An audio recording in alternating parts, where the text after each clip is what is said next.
haasaa koo otoo nin goolanin duratti walaloo tokko si afeeruun barbaada. Biiftuu koo baay'een si jaalladha. Jaalalleen siif qabu hin qabu madaala tasan tilmaamamu. Abiddi jaalala kee gorora kee malee bishaaniin hin dhaamu. Baay'een si jaalladhas eenyunuu singitu. Ati anaaf qaalee dhadhooraa lafi yeroon danda'ee simbitu. Ati anaaf badhaasa kennaa waaqa kootii. Hooggantuu waan hundumaa shufeerii miira kootii. Ati anaaf jalqaba sittan go'e harmaa. Galmasiin ijaarame hin seensisu ormaa. Anoo kee ta'eera siif kennee jiruu koo. Hin shakkin tasumaana amani tiruu koo. Humni jaalala kee miira koo na diigee. Uf biraa sidhamnaan tasan bada fiigee. Oson dachee siif ta'ee lafa qubannaa kee. Oson sirra oolee ta'ee uffannaa kee. Onneedhaan jaallatu yoo jibban garaanii. Baay'een si jaalladha dacheedha ragaanii.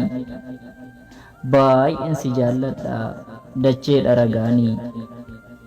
Biiftuu koo jaalalan siif qabuu fi hammaati geessu tarii jechoonni koo ibsu yoo dadhabeellee garuu akkan baay'ee si jaalladhu ammallee irra deebiidhaan sitti himuun barbaada.